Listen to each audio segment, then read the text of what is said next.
Well, unang-una, maraming salamat po sa inyong lahat for being here.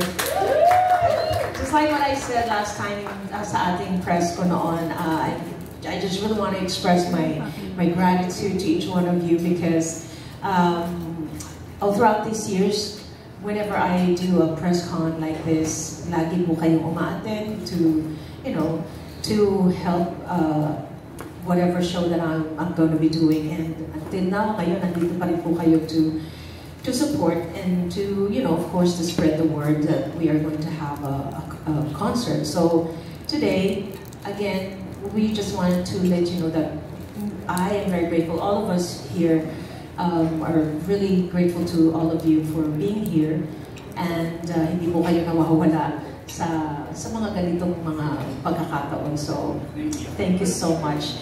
And come August 21, you're going to see all of us on stage, and these young people right here, nakita nyo naman po magmula doon sa dulo na yon, si Toma Cayabyab.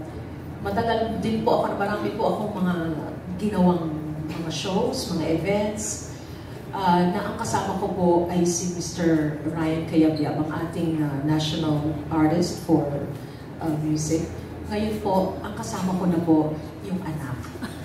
So, it only proves na tumatanda na rin ako, na nakakasama ko na po ang mga anak. Ang kapatid niya na si Kirina Cayabyab, isa ko rin pong nakakasama na as one of my singers. Unfortunately, wala po siya dahil nag-aaral po sa UK. Ito nga po, makita niyo naman kung gaano kabata ang mga kasama ko. Yun, ano nga, not because, you know, hindi, talaga matanda lang talaga ako. Kaya ako lang kasama mga bata. So, we are really excited to give you a really good show.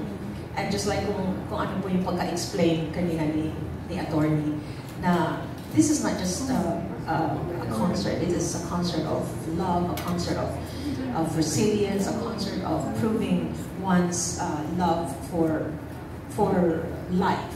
So I would really love for everyone to see this show. So salamat po. And I thank you.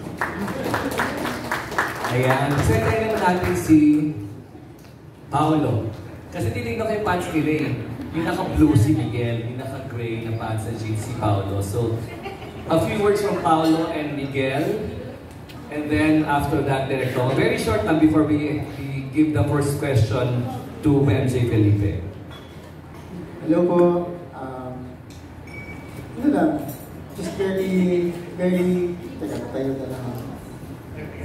Yeah, that's Miguel. Hello po. It's such an honor to be able to be here and to have been chosen as one of the guests po sa concert ni Miss Lani. I think, gosh, yung sinabi niya about it being more than just a concert, I think this is a celebration of very meaningful connections. When we first met about this project, we got to know then all about the story of si Miss Lani and everything that they've been through and their resilience. And wala nang ibang salita kung hindi sobra pong nakaka-inspire. Yun po, isa pong karangalan ng maging nandito. Thank you po. Ayan. Siya rin ang spokesperson ng Ben and Ben. Ay, salamat. Si Toma, si musical director Toma Cayabyab. Hey, magandang hapon sa lahat. Sobrang excited po kami for this project. Dahil ano po siya, I really found their concept very beautiful. Kasi for me, para siyang bridging the gap. Kasi ito na rin ay bridging the generation of before to today. And maganda rin kasi parang ini-introduce din natin yung music ni Miss Lani sa generation today through our wonderful artists. And I think we're giving also a new take on the music of Miss Lani we have, sabi ko nga kanina eh, lumaki ako sa, nakikinig sa radyo, narinig ko yung mga kanta ni Miss Lani. Ngayon, ma-perform na namin siya sa ganda.